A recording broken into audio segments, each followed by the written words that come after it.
Quand j'ai enregistré l'épisode aujourd'hui, mon invité du jour avait 45 minutes de retard. Et pourtant, je l'ai excusé sans aucun souci, tout simplement parce qu'il était retenu à l'Élysée avec Emmanuel Macron. Mon invité du jour, c'est Thomas Gomard, que j'ai déjà reçu sur ce podcast. C'est le directeur de l'Institut français des relations internationales, l'IFRI, qui est en fait l'institut qui analyse la géopolitique.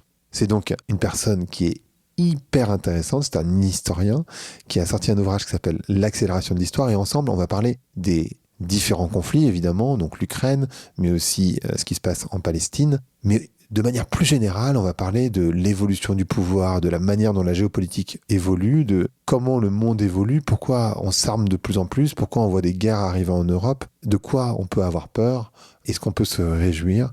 Bref, une conversation qui va vous passionner, je pense. Je vous laisse l'écouter. Allez, Vlan, c'est parti.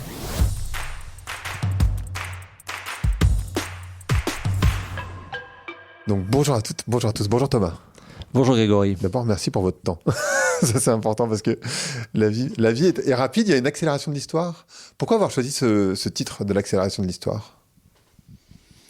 Je la définis comme la multiplication des actions intentionnelles pour modifier le rapport de force stratégique.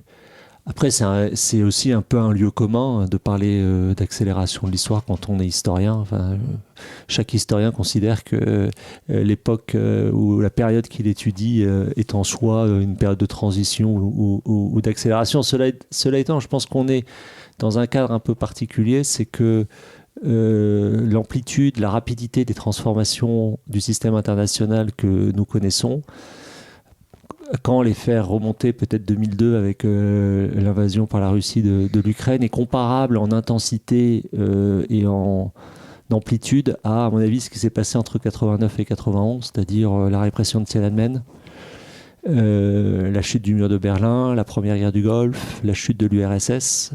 Et toute cette transformation s'est faite très rapidement et globalement à l'avantage des Européens. Or, je pense que la transformation qui est en train de se faire se fait plutôt au désavantage des Européens. J'ai parlé d'accélération de l'histoire parce que je crains qu'il ne soit pris de vitesse par les transformations en cours. Donc c'est une accélération de l'histoire pour l'Europe principalement ?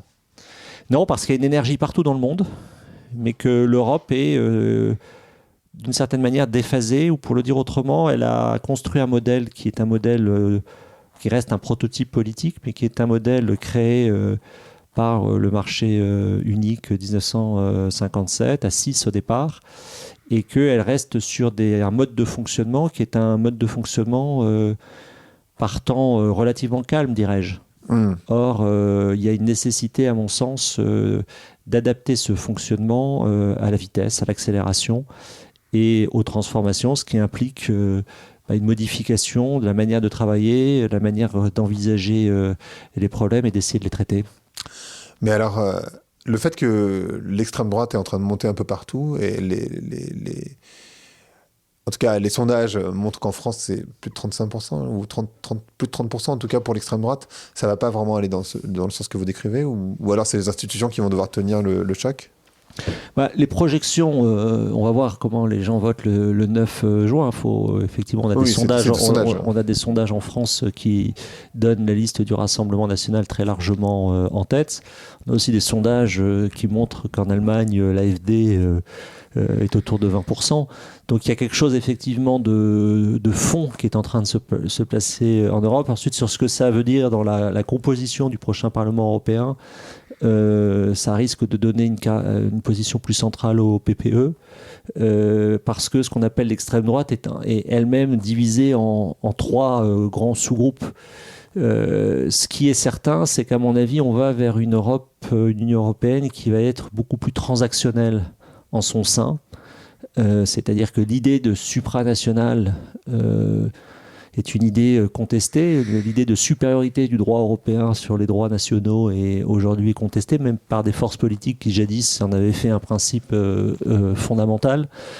Donc ça, c'est une évolution, et alors même que je pense qu'il y a une sorte de consensus pour dire que par rapport aux grands défis, notamment géopolitiques et géoéconomiques, l'échelle de référence, c'est l'échelle européenne.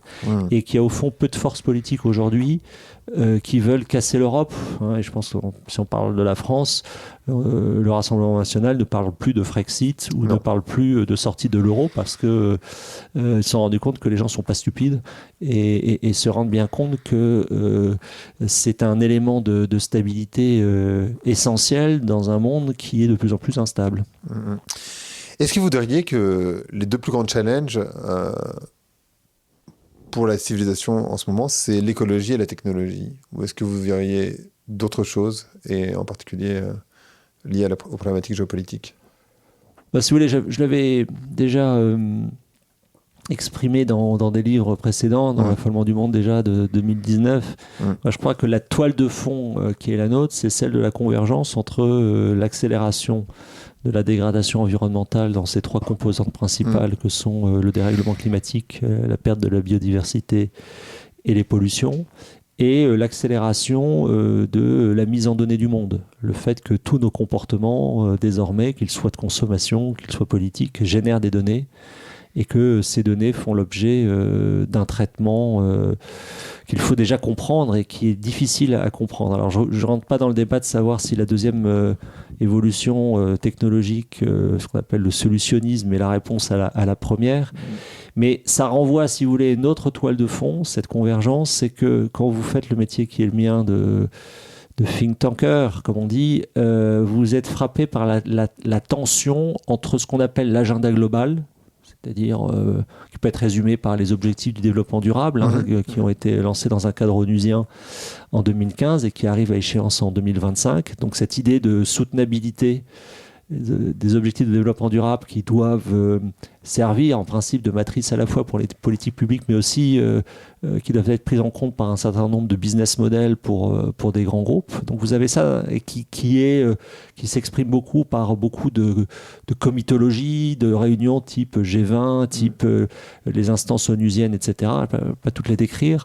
Et puis de l'autre côté, les crises et les guerres, en fait. C'est-à-dire de la violence politique intentionnelle pour modifier un rapport de force territorial, stratégique, technologique.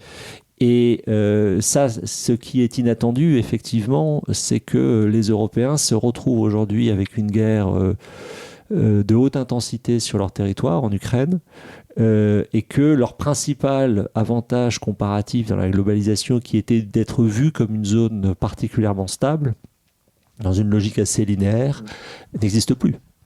Puisqu'au fond, nous avons eu cette guerre qui, à mon sens, n'est pas finie. C'est-à-dire, je pense que l'horizon de temps qu'il faut avoir, c'est qu'elle a commencé en 2014 et donc elle nous conduit immanquablement en 2034. C'est-à-dire, c'est au moins une génération. Et qu'elle elle pose des questions tout à fait fondamentales pour la sécurité européenne et puis pour l'avenir de l'Union européenne, puisque elle ouvre la question de son prochain élargissement. Je vais vous poser une question bête, mais que parfois je me pose et qu'on m'a déjà posé, donc je me permets de vous la poser. Pourquoi tout cet argent qui est investi dans des armes, il n'est pas investi dans l'écologie tout simplement pour résoudre le problème? Question complètement stupide, mais... Non, c'est pas une question bête. C'est d'ailleurs les grandes masses sont assez comparables. C'est-à-dire que la dépense militaire globale, c'est à peu près 2300 milliards de dollars annuels. Et on estime qu'il faudrait investir dans la transition énergétique. Alors après, ça dépend comment on définit la transition énergétique, mais de l'ordre de tous les entre 2500 et 3000 milliards. Donc il y a un effet de masse comparable. Alors pourquoi ? Parce que, au fond, est-ce qu'on est hobbesien ou est-ce qu'on est kantien ? On le souhaite tous, on aimerait évidemment être dans une logique de paix, de coopération, faire des rondes et se dire que les biens communs devraient mobiliser toutes les énergies coopératives. Sauf qu'en même temps, l'histoire humaine montre qu'elle reste aussi marquée par des volontés de domination et que c'est aussi ancien que l'histoire humaine, dirais-je. Qu'il y a un rappel à faire. Thucydide explique qu'on fait la guerre pour 3 raisons. Par intérêt, à cause de la recherche de prestige, et puis par peur. Et je crois que ces 3 raisons perdurent jusqu'à nos jours. Et d'ailleurs, dans votre livre en 2019, vous prédisiez d'une certaine manière le retour de ces conflits armés. Enfin, en tout cas, ils n'étaient jamais vraiment partis. Il y en a toujours eu des conflits armés, mais là, c'est vrai que l'arrivée en Europe Quand on s'était rencontrés, en tout cas, ça n'existait pas. Et le conflit encore moins en Israël. Enfin, bien sûr, il y avait des conflits, mais en tout cas, c'était pas aussi fort qu'aujourd'hui, quoi. Donc, d'une certaine manière, vous aviez vu ça venir? Si vous voulez, moi, venant de l'univers qui est le mien, c'est-à-dire les questions stratégiques, on a, nous, en particulier à l'IFRI, toujours conduit des travaux sur ces questions stratégiques, alors que le discours dominant, pour simplifier à outrance, ça mériterait d'être beaucoup plus nuancé, mais le discours dominant dans l'université ou dans les grandes entreprises, c'était un discours, au fond, voilà, le monde était soi-disant plat, pour reprendre la formule de Friedman, où, au fond, la géopolitique n'existe pas et elle correspond à une vision complètement archaïque du monde, c'est-à-dire que c'est le fait social, c'est la transnationalité, c'est l'individualisme forcené qui l'emporte. Moi, j'ai toujours pensé le contraire, peut-être est-ce dû à ma formation d'historien. Enfin, c'est pas vraiment le contraire. J'ai toujours pensé qu'il fallait essayer de réfléchir à la fois aux questions stratégiques et à la transformation sociale. Alors, les questions stratégiques, comment les définir ? Bien, c'est d'accepter, c'est difficile intellectuellement, compte tenu aussi de nos évolutions et de nos contrastes politiques, c'est d'accepter que des décisions prises par un petit nombre, et notamment celle de recourir à la violence militaire, affectent le plus grand nombre. Et donc ça, c'est très déstabilisant pour tout un courant de pensée qui nous a expliqué que l'État était mort, que les idéologies étaient finies et que en réalité allait advenir une sorte de mondialisation par intensification des flux commerciaux, financiers, humains, etc. Il reste des territoires, il y a des frontières, il y a des gens qui veulent dominer d'autres gens, il y a des peuples qui veulent s'imposer à d'autres, il y en a qui considèrent que il faut trouver leur place au soleil, comme dirait, pour utiliser une expression populaire. Donc si vous voulez, c'est une non-surprise quand on fait des questions stratégiques, parce que faire des questions stratégiques, c'est d'accorder le plus grand soin, la plus grande attention de ne pas oublier l'histoire.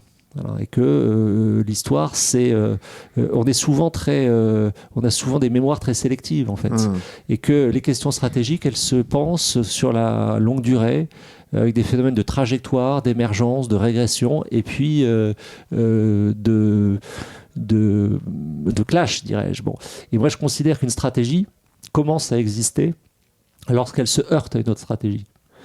Et c'est probablement un peu ce que les Européens ont négligé, c'est-à-dire qu'ils ont cru que leur modèle était vertueux par lui-même, c'est-à-dire que c'est un succès d'avoir réussi à produire de la paix entre pays européens depuis 1957. Mais la double erreur a été de croire que l'ensemble du monde voulait vivre comme les Européens, et ensuite de croire que cette Union européenne était à l'abri des turbulences géopolitiques, qu'elle était protégée. En réalité, elle ne l'est pas, et elle l'est d'autant moins qu'elle a sous-investi sur sa défense et sur sa sécurité depuis en réalité le début des années 70. Et elle se retrouve aujourd'hui dans une situation très inconfortable, c'est qu'elle se rend compte que sa capacité collective existe, s'est manifestée, notamment dans le soutien à l'Ukraine agressée, mais est-elle suffisante pour produire une sécurité à ses frontières ?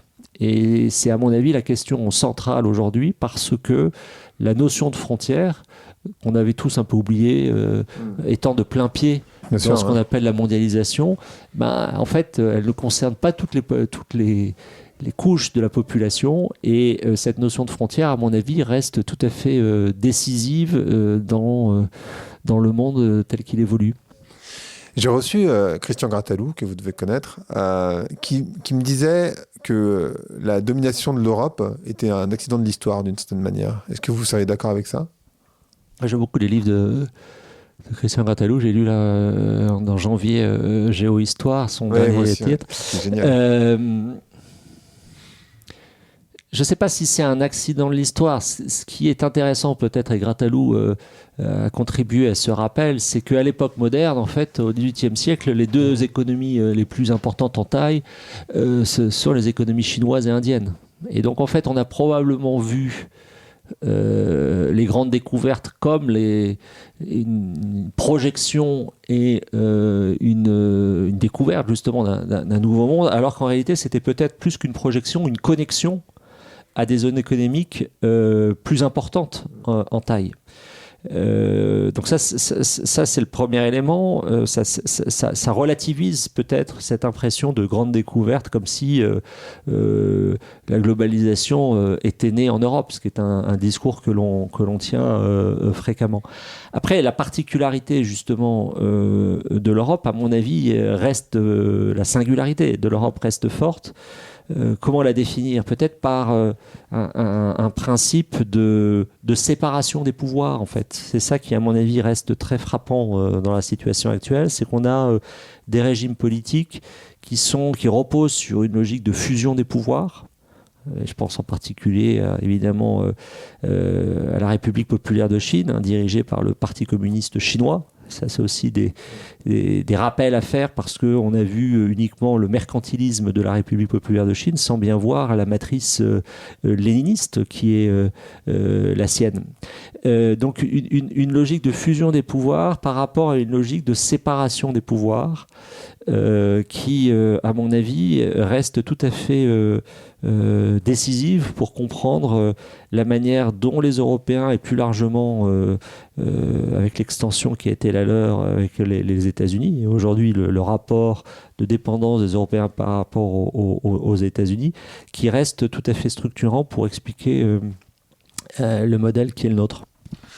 À quoi ça ressemble la géopolitique? Est-ce que d'ailleurs votre métier n'est pas plus difficile aujourd'hui, puisqu'on est dans un monde multipolaire, tandis qu'avant on était dans un monde plutôt bipolaire, voire monopolaire, d'une certaine manière, avec les États-Unis. Et aujourd'hui, en fait, on voit bien que c'est complètement éclaté. Et j'aimerais comprendre à quoi devraient prêter attention les personnes qui nous écoutent. Et comment vous envisagez votre métier dans ce monde qui est explosé d'une certaine manière? Ouais, moi, je pense pas que ce soit plus difficile. Les exemples que je prends souvent, est-ce que c'est plus difficile aujourd'hui de faire mon métier que ça ne l'était au moment de la crise de Suez pour un pays comme la France, ou est-ce que c'est plus difficile de faire mon métier? Vous savez, l'IFRI dans lequel nous sommes aujourd'hui a été créé en 1979 par Thierry de Montbrial, et c'est créé en partie sur ce qu'on appelait le CEPE, le Centre d'études et de politique étrangère, qui avait été créé en 1936. Pourquoi je fais ce rappel? C'est que le CEPE a fermé pendant l'occupation. Donc est-ce que c'est plus difficile de faire son travail en 1940 quand on était au CEPE qu'aujourd'hui à l'IFRI? Je ne pense pas. Ça montre bien, si vous voulez, qu'on revient avec cette situation à des questions assez fondamentales sur notre lecture de l'histoire d'une part et notre compréhension de la stratégie d'autre part. Et la stratégie, c'est pas quelque chose, c'est pas une méthode duplicable. Ça se définit comme la dialectique des volontés. Et ça se définit aussi, selon le général Beaufre, qui a écrit cette introduction à la stratégie, qui est un court texte que je recommande toujours, c'est la capacité de s'adapter à chaque situation. C'est-à-dire que chaque situation telle qu'on la définit, telle qu'on la décrit, requiert une stratégie qui lui est propre. Et donc, de ce point de vue-là, le métier n'est ni plus difficile, ni plus facile, je pense. Après, c'est dans quel état d'esprit on essaie de le faire. Nous sommes une fondation reconnue d'utilité publique, donc nos travaux ont vocation à irriguer l'espace public et à servir aussi aux donateurs qui nous aident à travailler, c'est-à-dire à faire en sorte que bien les décideurs soient sur ces questions-là nourris d'analyse, d'interprétation, qui les aident à prendre leurs décisions, que ce soit des décideurs, je dirais, d'autorité publique ou des décideurs d'entreprise.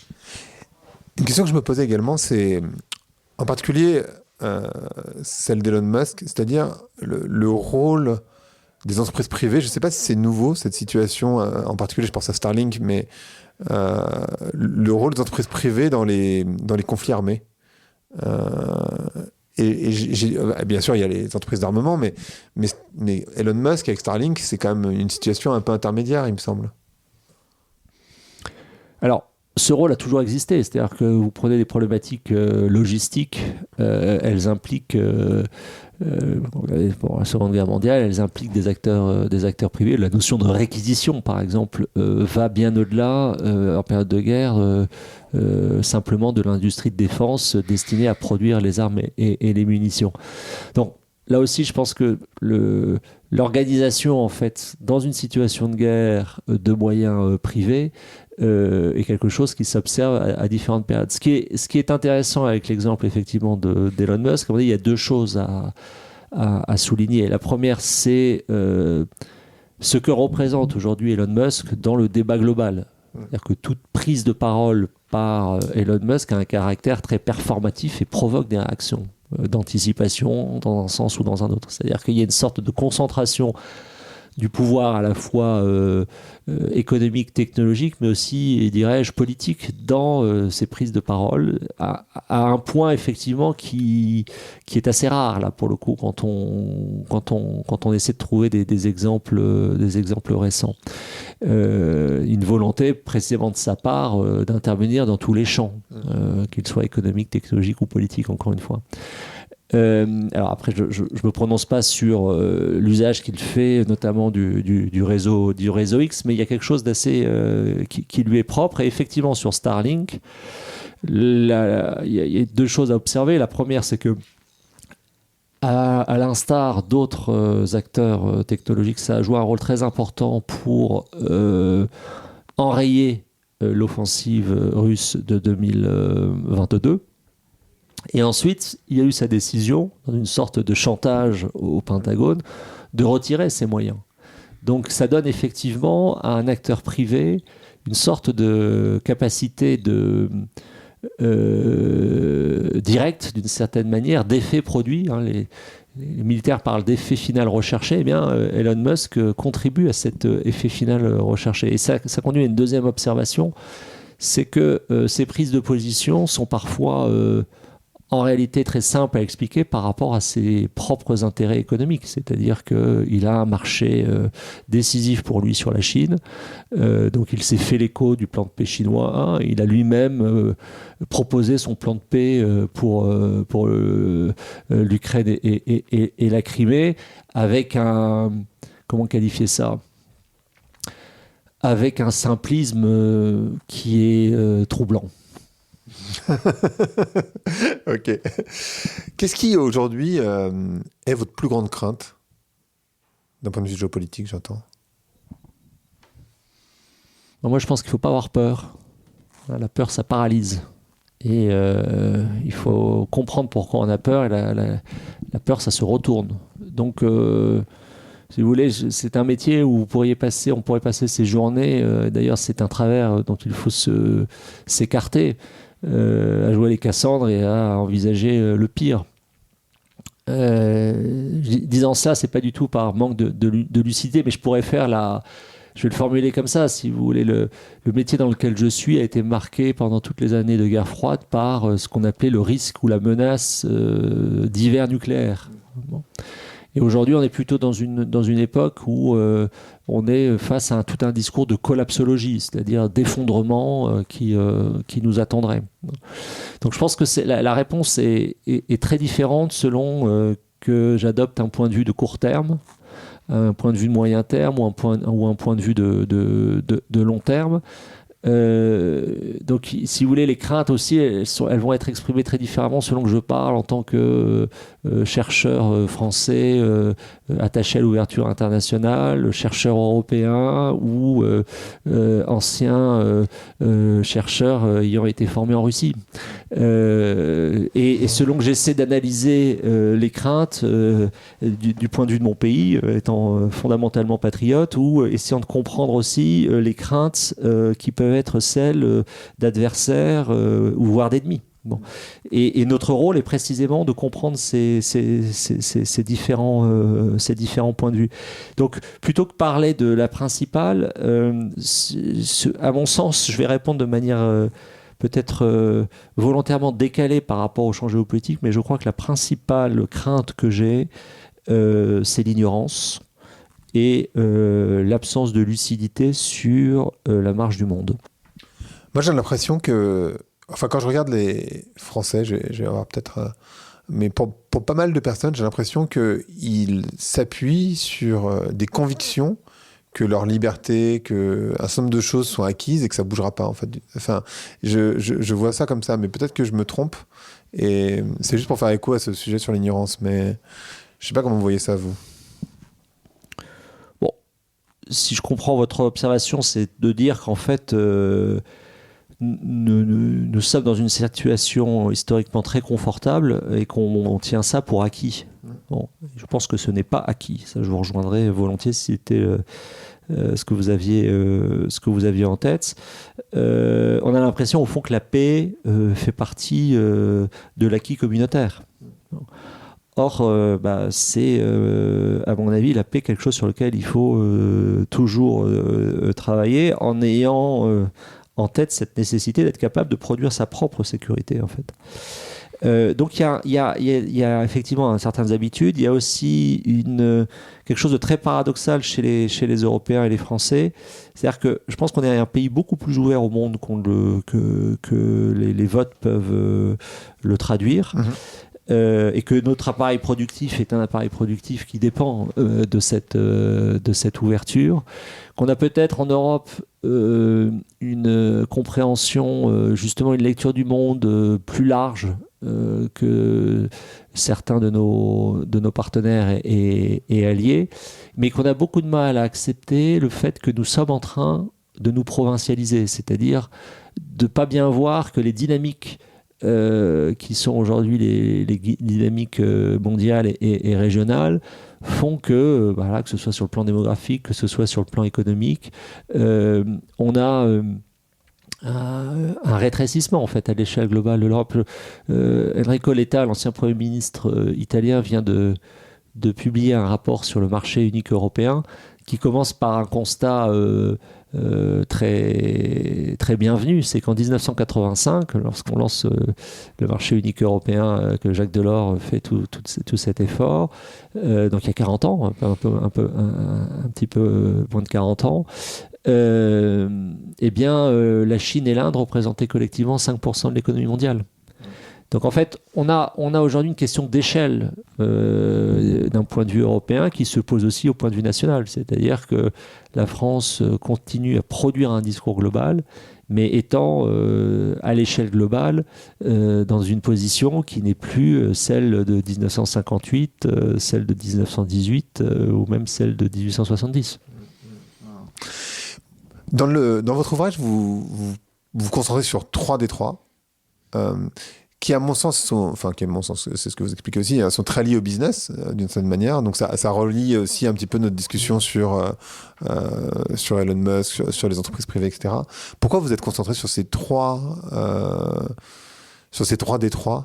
C'est intéressant de voir la géopolitique à travers des détroits qui sont des moments de passage par définition et donc de business. Bon, il y a plusieurs raisons. La première, c'est que moi, ce qui m'intéresse intellectuellement en termes de géopolitique et géoéconomique, c'est la logique entre territoire et flux. Et par flux, j'entends flux de marchandises, flux financiers, flux humains, et les territoires comme des aimants qui attirent ou au contraire sont répulsifs d'une certaine manière par rapport à certains types de flux. Et je pense qu'en fait, la géoéconomie, c'est la capacité des territoires à attirer vers eux les flux les plus qualifiés, ou ceux qui produisent le plus de richesse, / le plus de bien-être. Donc ça, c'est déjà une question assez fondamentale, en fait, mais que j'ouvre pas à ce stade. Et alors, pourquoi deuxième raison, c'est à travers ces 3 détroits, donc Taïwan, Hormuz, que je relie à Bab el-Mandeb, et puis le Bosphore. Ça a été un peu l'occasion pour moi de proposer une sorte de pyramide de Maslow ultra simplifiée, puisque par le Bosphore, on s'est rendu compte avec la guerre d'Ukraine que transitaient les céréales, et que donc quand il y avait une tension très forte, eh bien, ça avait des effets sur beaucoup de pays du pourtour méditerranéen et de pays africains. Donc la base, l'alimentation, ça on l'a oublié, mais parce que ça nous semble acquis, mais en réalité c'est pas du tout acquis. La deuxième couche de cette pyramide de Maslow simplifiée, eh bien c'est le pétrole et le gaz qui reste, quoi qu'on en dise, essentiel pour le fonctionnement de l'appareil productif mondial, puisque le mix énergétique mondial reste fossilisé à plus de 80, à hauteur de 85% à peu près, en dépit de tous les efforts de mise en œuvre des renouvelables. Ça inclut aussi le charbon. Et donc, si vous bloquez Hormuz, les événements récents entre Israël et Iran montrent que ce risque n'est pas nul.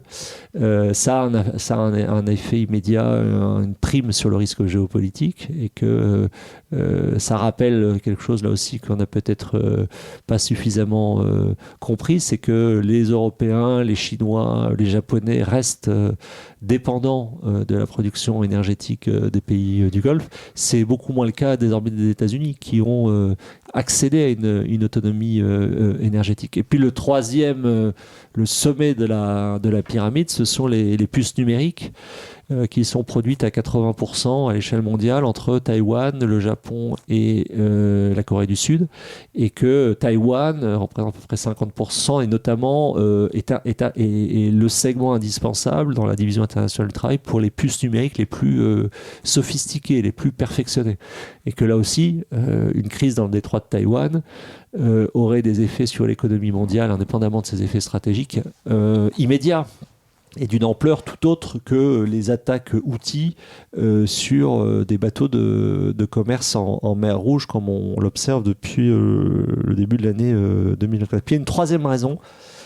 Il se trouve que j'ai embarqué sur la frégate Lorraine en juillet 2023 en mer de Chine, avec un embarquement à Manille et un débarquement à Singapour, et que ça a été une expérience tout à fait décisive, dans la mesure où j'ai vu que cette zone, j'avais lu, beaucoup travaillé à l'IFRI sur les enjeux de Taïwan, des travaux en cours, mais compris que cette zone était déjà une zone d'opération, c'est-à-dire que toute action d'un des protagonistes provoque une réaction des autres protagonistes, et que l'intention chinoise de transformer la mer de Chine en lac chinois, en réalité, pose évidemment des problèmes assez fondamentaux, d'abord du modèle choisi par la République populaire de Chine, qui est dans le paradoxe suivant, c'est d'avoir beaucoup bénéficié de la mondialisation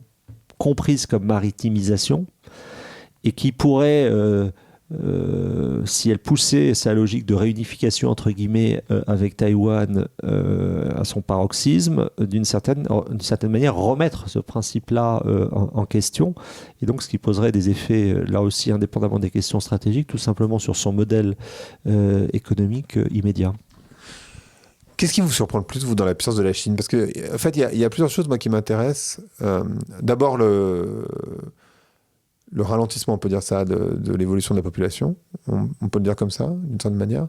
Ça m'intéresse. Mais aussi, il y a pas mal de gens qui disent que le fait qu'on laisse, ou que les États-Unis, ou que l'ombre de Trump, on va dire, puisse laisser la Russie envahir l'Ukraine, ça peut laisser les mains libres à la Chine d'envahir Taïwan. Mais je ne sais pas si c'est de la bêtise populaire ou de la sagesse populaire de penser ça. Bon, sur la Chine, vous avez raison d'évoquer le vieillissement de la population. Et donc, c'est un modèle aujourd'hui qui est surcapacitaire. Et donc ça, c'est effectivement une nécessité de se réinventer, parce que le contrat social reposait sur une croissance forte qui a permis, c'est quand même remarquable, l'émergence de la Chine sur le plan économique, de ce qui a été le chemin parcouru par la Chine en 50 ans. C'est quelque chose, là aussi, à l'échelle historique, qui, à mon sens, j'ai pas d'exemple qui me viennent tout de suite à l'exemple de cette fulgurance, en fait, de développement économique. La deuxième chose qui me frappe sur la Chine, j'ai fait allusion précédemment, c'est qu'en fait, la Chine est dirigée par le Parti communiste chinois, fort de ses 90 millions de membres, de ses 20 millions de cadres, qui est l'organisation aujourd'hui la plus opaque, la plus sélective au monde. Et elle est opaque et sélective, et nous la connaissons très mal d'Europe.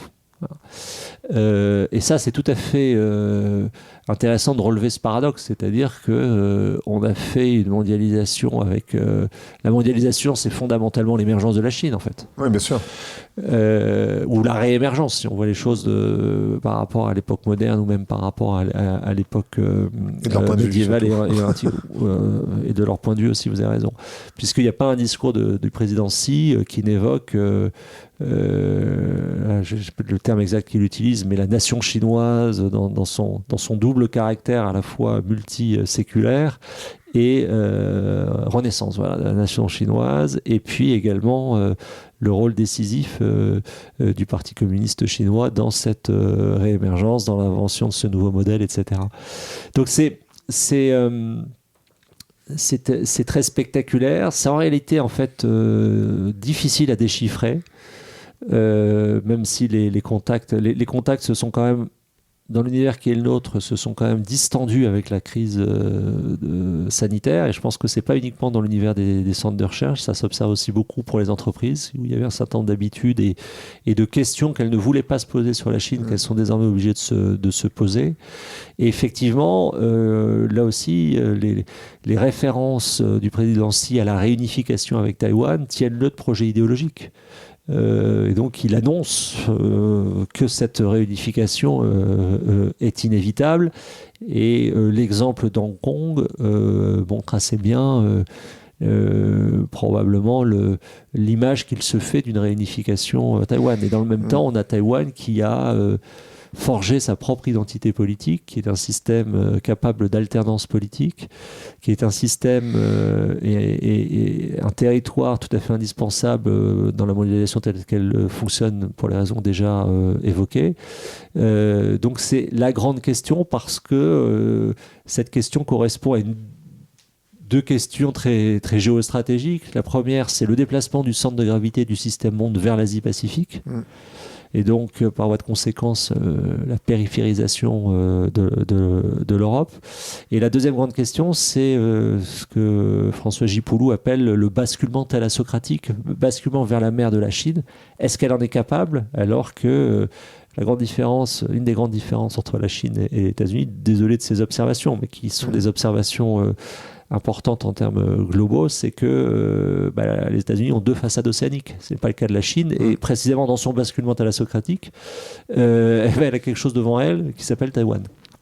Est-ce que la fulgurance de la Chine, pour reprendre vos mots, c'est pas montrer que finalement le système démocratique c'est pas le meilleur, et qu'on devrait retourner dans un modèle plus autocratique d'une certaine manière? Enfin, si je fais l'avocat du diable d'une certaine manière, même si je suis un fervent défenseur de la démocratie, mais d'une certaine manière, je me dis, c'est vrai que quand on regarde le modèle chinois, avec le plan en particulier, enfin, cette capacité à se projeter à long terme, est-ce que d'une certaine manière, la démocratie, c'est pas un modèle qui est inefficient?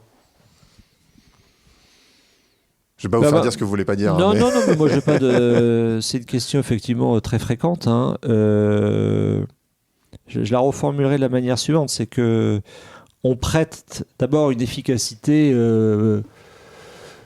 Vous savez, c'est la vieille dialectique identifiée par Jean-Baptiste Durosel sur la problématique impériale, c'est-à-dire quel est l'équilibre entre l'efficacité et la dignité.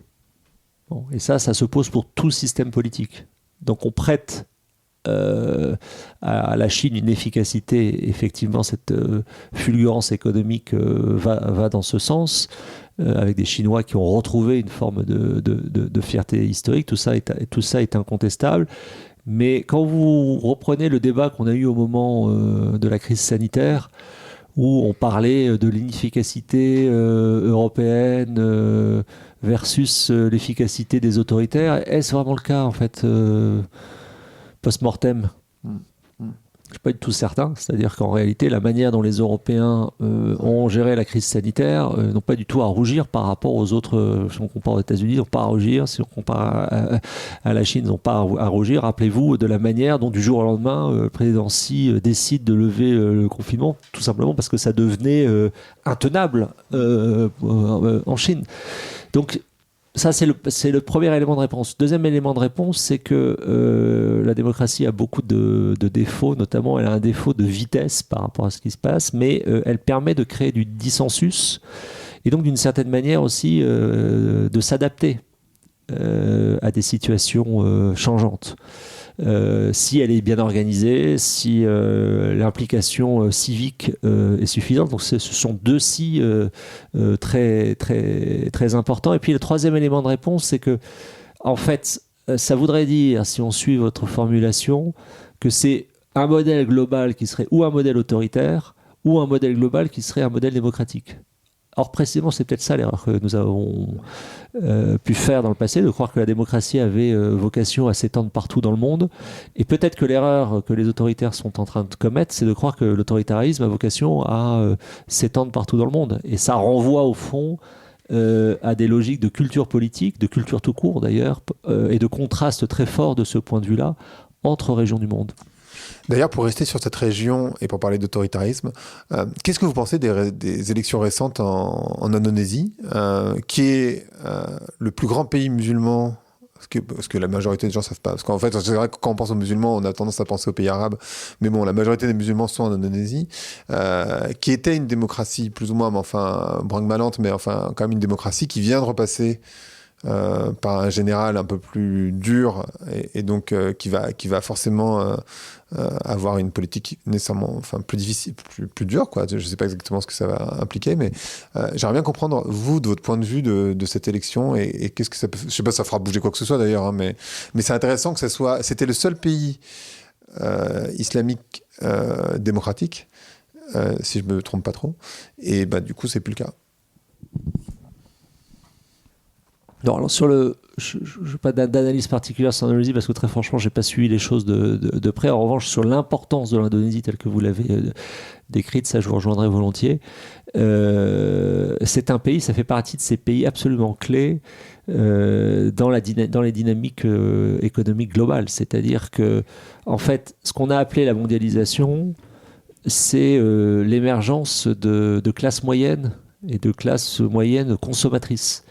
Et là où elle s'est faite de la manière la plus spectaculaire, de très forts contrastes régionaux, c'est pas tellement fait, même s'il y a eu des évolutions notables, c'est pas tellement fait en Afrique, mais elle s'est surtout faite dans les pays de l'ASEAN, dont l'Indonésie.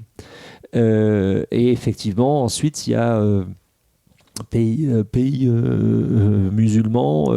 Donc, qu'est-ce que ça veut dire sur l'orientation de l'Indonésie ? Ma réponse spontanée, encore une fois, sans expertise particulière, c'est que ça fait partie de ces pays, si vous voulez, qui ont une sorte de conviction très profonde qu'ils doivent jouer le jeu de la mondialisation, comprise comme l'intensification des échanges commerciaux, financiers, parce que tout simplement, c'est la manière pour eux de progresser, de gagner, de s'enrichir. Donc ensuite, le régime politique qui est mis en place pour cela, d'une certaine manière, à mon avis, est secondaire par rapport au consensus qui peut exister dans un pays comme l'Indonésie pour profiter à plein des opportunités de la mondialisation. Ok. Donc les gens qui nous écoutent pourront toujours partir en vacances à Bali pour faire des retraites de yoga. On va partir sur Hormuz. Donc Hormuz, si je ne me trompe pas trop, c'est entre Dubaï et Abu Dhabi, c'est ça, hein. J'aimerais bien comprendre la disparité des pays de la zone. Parce que typiquement sur le conflit israélo-palestinien, on voit bien que ce n'est pas si clair. Parce qu'il y a aussi des dépendances stratégiques avec les États-Unis, avec la Russie, avec la Chine. Et j'aimerais bien avoir une meilleure compréhension de cette zone-là. Comment elle fonctionne ? Bon, si on part d'Hormuz comme point d'observation, si vous voulez, la relation centrale, qui est une relation là aussi inscrite dans l'histoire très longue, c'est la relation entre l'Iran et l'Arabie Saoudite. Avec une Arabie Saoudite qui est pays des Luossiens de l'islam, qui a donc aussi le seul pays dont le nom est celui des fondateurs, d'une certaine manière, et qui aujourd'hui sera demain avec un roi très, très jeune, très ambitieux, qui est dans une logique de transformation complète de son modèle. Le discours d'MBS disant que le Moyen-Orient était la nouvelle Europe. Donc ça, c'est assez intéressant. Et puis de l'autre côté, la République islamique d'Iran est héritière, pour aller très vite, de la Perse, mais République islamique d'Iran depuis 1979. Donc il va fêter dans 5 ans le cinquantenaire de la Révolution. Donc ça, c'est structurant. 2 pays producteurs de pétrole et de gaz, 2 pays 90 millions d'habitants côté iranien, beaucoup moins côté saoudien, on doit être à 17 millions, je crois, en Arabie Saoudite. Je ne suis pas sûr du chiffre, on vérifiera ça. Mais pas la même. Et puis un décalage de richesse par tête très fort. Donc il faut commencer par cet antagonisme qui est aussi un antagonisme sur qui contrôle en fait l'islam au niveau mondial. Et ça se joue entre 3 grands pays, l'Iran, l'Arabie Saoudite pour les raisons déjà indiquées, et puis la Turquie. Pas l'Indonésie, qui est pas dans cette logique-là. Ça c'est le premier point. C'est une des zones qui dépense le plus pour ces questions militaires, parce que vous avez eu un très long conflit entre l'Iran et l'Irak dans les années 80. Enfin, je ne vais pas tous les évoquer. Vous avez eu une rupture majeure qui est la première guerre du Golfe, avec l'invasion du Koweït par l'Irak de Saddam Hussein, qui a provoqué la réaction que l'on sait, et la présence sur le territoire saoudien de troupes occidentales, ce qui a provoqué aussi des réactions très fortes d'hostilité. Ça explique ensuite dans le prolongement de la guerre d'Afghanistan contre les soviétiques, le rôle de gens comme le 11 septembre, j'ai un trou complet, Ben Laden, voilà, Oussama Ben Laden. Bon, pas retracer tout ça, mais bien comprendre que c'est structurant. Et ensuite, effectivement, vous avez les monarchies du Golfe, et parmi elles, il y en a 2 qui jouent un rôle important parce qu'elles sont très actives dans leurs relations avec les pays européens pour différentes raisons, et qui sont des petits pays par leur taille, mais qui ont connu là aussi une fulgurance de leur développement parce qu'elles sont de plein pied dans la mondialisation et bénéficient de leur position sur les flux que j'évoquais et leur production énergétique. C'est d'une part le Qatar et d'autre part les Émirats arabes unis. Alors vous avez eu toute une hostilité très profonde entre le Qatar et les autres monarchies du Golfe, en particulier l'Arabie Saoudite et les Émirats, qui est plutôt en train de s'apaiser, dirais-je. Vous avez ensuite des liens, on pourrait y passer des heures de tous les décrire, mais je crois que la manière la plus simple de résumer les choses, c'est de rappeler d'abord que les BRICS se sont élargis en janvier 2024 à 5 pays, dont 3 pays du Golfe, l'Arabie Saoudite, l'Iran et les Émirats, ainsi que l'Égypte et l'Éthiopie. Et que, de mon point de vue, ce qui caractérise ces pays, qu'ils soient grands, petits, par taille et par richesse, c'est leur volonté d'autonomisation stratégique, en fait. C'est-à-dire que ce sont des pays qui occupent, on appelle parfois les puissances moyennes, mais qui occupent les interstices de la rivalité sino-américaine, et qui veulent de plus en plus tenir à distance les logiques d'alliance pour trouver des modèles qui leur soient propres et de bénéficier, de maximiser leurs bénéfices de la mondialisation dans une logique, à mon sens, de plus en plus transactionnelle. De moins en moins dans une logique d'alliance, mais de plus en plus dans une logique transactionnelle. Et ça, c'est tenable quand on a beaucoup d'argent, ce qui est le cas de ces pays avec la tension sur les prix énergétiques. C'est tenable jusqu'à un certain point, qui est à partir de quand jusqu'à quand je suis capable par moi-même de garantir ma propre sécurité. Eh bien oui, parce que là, on a le conflit. Du coup, par définition, on arrive sur le conflit israélo-palestinien, qui est en train de devenir, je ne sais pas s'il est en train de devenir, mais un conflit entre Israël et l'Iran. Je ne sais pas si ce sera le cas, je ne pense pas que ce soit souhaitable que ça devienne le cas, mais c'est en train de s'élargir d'une certaine manière, et ils vont devoir se positionner. Enfin, ils se sont positionnés un petit peu de manière neutre, enfin, ils ne sont pas trop positionnés finalement. Comment vous voyez ce conflit Et moi, ce que j'appellerais la folie de Netanyahou, mais c'est mon point de vue, bien sûr. Je serais très curieux de comprendre comment vous envisagez les choses. Moi, je suis très surpris de la manière dont ça se déroule, en fait. J'ai du mal à saisir. Alors, dans la description que j'ai pu faire auparavant, j'ai oublié un élément important qui sont les accords d'Abraham, qui est l'initiative en fait de l'administration Trump visant à une normalisation entre des pays arabes et Israël. Avec la grande question, c'est va-t-on parvenir à une normalisation entre l'Arabie Saoudite, encore une fois, compte tenu de sa profondeur historique, de son importance géographique, et Israël. C'est ça la grande question. Au fond, que ce soit le succès de la diplomatie israélienne accompagné par les monarchies du Golfe, les Européens et les Américains, ainsi d'ailleurs que les Russes et les Chinois, c'est d'avoir éludé la question palestinienne au cours des 20 dernières années. Bon. Le 7 octobre, par le terrorisme militarisé du Hamas, remet la question palestinienne au sommet de l'agenda international.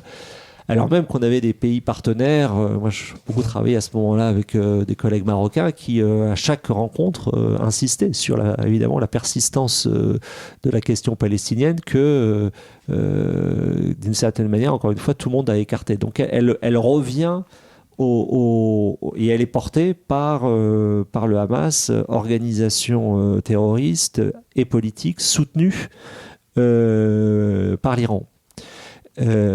Ça, c'est très important. Pourquoi ? Parce que on va pas refaire tout le déroulé, parce que si on pourrait en parler pendant des heures. Mais si on se situe, ce qui est un choix, vous m'y invitez, mais certains contesteraient ce choix. Si on redéroule le fil, c'est une aberration intellectuelle, mais je le fais dans le cadre de cette discussion. À partir du 7 octobre, qu'est-ce qu'on observe ? D'abord, 1400 morts israéliens en une journée sur le territoire d'Israël. Donc c'est un caractère existentiel pour Israël, puissance nucléaire, je le rappelle. Et deuxième élément, la férocité de la réponse militaire d'Israël, qui s'est fixé des objectifs d'éradication du Hamas sur la bande de Gaza, et ce faisant provoquant des morts civiles considérables. Bon. Et donc l'effet de compassion qui a pu exister le 7 octobre en faveur d'Israël s'est très largement déplacé vers le sort réservé par Israël aux Palestiniens de Gaza. Ce qui effectivement donne une impression, utilisée par des pays comme la Russie, de deux poids, deux mesures. C'est-à-dire, au fond, la diplomatie russe ne manque pas l'occasion, et c'est un point évidemment à prendre, de dire, tiens, c'est quand même curieux que les Occidentaux sanctionnent si sévèrement, nous sanctionnent si sévèrement à cause de la guerre d'Ukraine, et ne sanctionnent pas Israël qui, à la fois, a le comportement que l'on sait à Gaza, mais surtout recolonise la Cisjordanie en dépit d'un certain nombre d'accords antérieurs.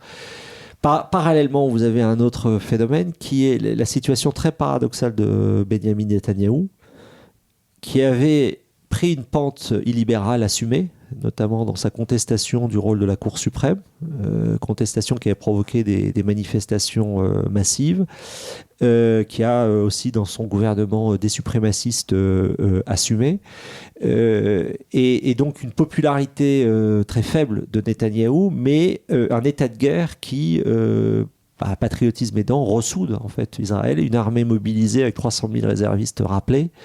Donc Israël se considère en guerre, et d'une certaine manière, les attaques du 7 octobre sont beaucoup plus décisives dans la manière de penser de la population israélienne dans toutes ses composantes que l'attitude de Netanyahou.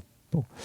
Alors ça a conduit à une situation, à mon avis, qui a évolué récemment, c'est que le grand bénéficiaire du 7 octobre, de mon point de vue, jusqu'au 1er avril, ça a été l'Iran. Pourquoi ? Parce que l'Iran est devenu le héros de la cause palestinienne,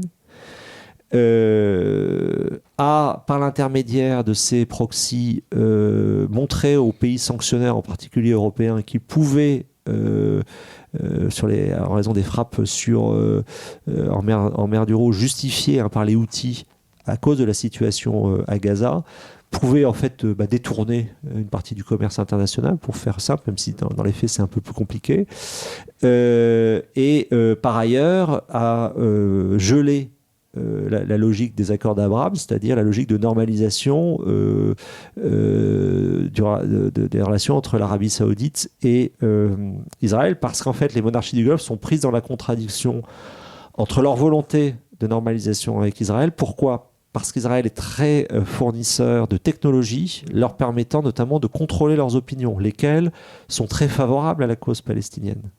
Et donc cette situation de Gaza met aussi en porte-à-faux très lourdement les monarchies du Golfe.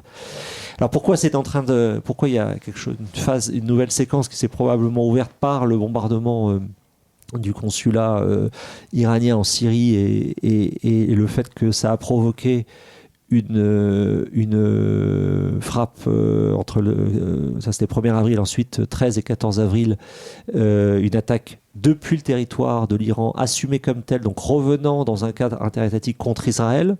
Mais prévenu quand même. Mais qui permet à Israël, et en particulier à Netanyahou, qui est d'une certaine manière une aubaine, parce que ça crée un certain nouveau soutien à Israël, alors non seulement de ses partenaires traditionnels, au premier rang desquels se trouvent les États-Unis, mais de pays comme la France et le Royaume-Uni, mais aussi de pays comme la Jordanie ou les autres monarchies du Golfe. Bon. Et la réponse calibrée ensuite de la frappe israélienne en Iran montre aussi la volonté de garder la maîtrise de l'escalade. Donc où est-ce que ça nous conduit à terme ? C'est que ça renvoie, à mon avis, à une situation avec comme arrière-plan le nucléaire, c'est-à-dire qu'on a à nouveau une question nucléaire qui se pose en Europe. J'ai essayé d'expliquer ça dans l'accélération de l'histoire, avec l'attitude de la Russie en Ukraine, qui se repose au Moyen-Orient parce que Israël est puissance nucléaire avec une doctrine en fait que personne ne connaît, et que l'Iran, depuis le retrait américain du JCPOA, accélère et est devenu une puissance du seuil. Il y a bien une chose, à mon avis, à laquelle la République islamique d'Iran ne renoncera pas, c'est à son programme nucléaire, avec un pays, l'Iran, qui veut détruire dans son discours public Israël, rayer la carte Israël. Puis il y a une troisième dimension nucléaire qui est, à mon avis, insuffisamment prise en compte, c'est l'attitude de la Corée du Nord, qui, en moins d'une génération, est devenue une puissance nucléaire à part entière, en dépit de toutes les sanctions dont elle a pu faire l'objet. Donc en fait, avec l'Ukraine, avec le Moyen-Orient, avec la mer de Chine, c'est pour ça que j'ai aussi pris ces 3 détroits, c'est que c'est une manière d'illustrer le nouvel âge nucléaire dans lequel on est rentré, et sur lequel, à mon avis, on a insuffisamment réfléchi. C'est-à-dire que, j'utilise une formule dans le livre que j'emprunte à Louis Gauthier, 1989-1991, c'est la déconnexion entre les stratégies militaires nucléaires et les stratégies militaires conventionnelles, ce qui va rendre possible, avec les fortunes que l'on sait, mais les interventions militaires extérieures. Et je pense qu'on est dans un moment, depuis février 2022, de reconnexion des stratégies militaires nucléaires et des stratégies militaires conventionnelles, avec ce qu'on appelle notamment la sanctuarisation agressive, c'est-à-dire le fait que la Russie tient un discours nucléaire pour inhiber les soutiens de l'Ukraine. Et une des grandes questions, pour finir de vous répondre à la question précédente sur la Chine, c'est est-ce que la Chine adopterait une situation similaire en cas de tentative vers Taïwan ? Est-ce qu'elle se livrerait à une sanctuarisation agressive ? Et quant au Moyen-Orient, eh bien, on est évidemment dans l'expectative par rapport à la perspective d'un Iran nucléaire. C'est-à-dire, est-ce que l'Iran considère que d'être puissance du seuil lui suffit ? C'est-à-dire de pouvoir envoyer le message qu'il pourrait, le moment venu, mais ne franchit pas ce seuil, ou au contraire décide de le franchir avec des conséquences très, très difficiles à apprécier au moment où on se parle. Et alors, dernière question, parce que j'ai promis de vous libérer. Est-ce que cette nucléarisation, finalement, des guerres, elle est... Parce qu'en fait, jusqu'à présent, enfin, en tout cas pendant la guerre froide, il y avait cette idée nucléaire, mais elle était plus pour dire attention, attention, mais bien sûr, je pense pas qu'il y avait aucune des deux puissances qui avait l'intention d'envoyer une bombe nucléaire. Et aujourd'hui, j'ai l'impression, quand je lis les médias, quand je regarde un peu autour de moi, que ce risque est en fait probable, possible. Ce qui n'était pas du tout le cas en fait précédemment. Alors, faut pas avoir une relecture trop, comment dirais-je, trop rose de la guerre froide, parce que la guerre froide, vous avez eu des situations, par exemple la guerre de Corée, dont tout le monde en Europe, que tout le monde a oublié, c'est 2 millions de morts. Hein. Donc la crise de Cuba, c'est là aussi il y a tout un travail d'historiens tout à fait important qui a été réalisé, c'est qu'on est passé quand même, les erreurs d'interprétation et de calcul ont été évitées. Et en fait, c'est ça le sujet, c'est est-ce qu'on est encore capable, compte tenu de cette complexité d'éviter les erreurs d'interprétation et de calcul. Alors je pense qu'avec la Russie, oui, parce qu'on partage une même grammaire nucléaire, mais c'est beaucoup plus difficile à dire en ce qui concerne Israël et l'Iran, en fait. Parce que on n'a pas du tout la même... on ne sait pas quelle est leur grammaire, en réalité. Avec la Chine, je pense que la grammaire est partagée. Pour la Corée du Nord, là aussi, je suis plus dans l'expectative. Ce qui est en train de changer, ce qui est problématique, c'est pas tellement dans le cas russe, si vous voulez. Il n'y a pas de changement de doctrine. Et les messages, ce qu'on appelle les signalements stratégiques, ont été, je dirais, interprétés selon la grammaire partagée. Ce qui est préoccupant, c'est ce que vous indiquiez. C'est-à-dire que quand vous avez des programmes télévisés en Russie qui évoquent... presque tous les jours la possibilité de nucléariser telle ou telle ville. Ça, qu'est-ce que ça produit politiquement à terme ? Voilà. Ça, c'est une question ouverte à laquelle je ne sais pas répondre, mais qui est préoccupante en effet. Merci beaucoup Thomas. C'est passionnant en fait, on pourrait discuter comme ça pendant des heures je pense, parce que là on a à peine gratté, j'avais des tonnes de questions encore. Le podcast s'appelle Vlan, donc je voudrais savoir à quoi vous voulez ouvrir et où claquer la porte. Bon, alors ouvrir, je pense qu'il faut ouvrir la porte à l'intelligence du monde, c'est-à-dire qu'on peut avoir une stratégie à partir du moment où on a la compréhension la plus fine, mais pas trop détaillée non plus, parce que si c'est trop détaillé, on n'arrive pas à faire grand-chose, mais il n'y a pas de... La stratégie commence par l'intelligence du monde au sens de sa compréhension. Voilà, et c'est à ça que je voudrais ouvrir la porte. Parfait. Merci beaucoup Thomas. Merci à vous. Merci d'avoir écouté Vlan. Si vous avez aimé l'émission, n'hésitez pas à mettre des étoiles sur vos plateformes de podcast préférées. Vous pouvez aussi partager l'épisode sur vos réseaux sociaux, Instagram Stories, Facebook, LinkedIn, où vous voulez. Je suis Grégory Pouy. Vous pouvez me retrouver sur l'intégralité des plateformes sous le nom Greg from Paris. Si vous avez des idées pour des invités, si vous avez des commentaires, n'hésitez surtout pas à m'envoyer un message. Allez, merci et à bientôt.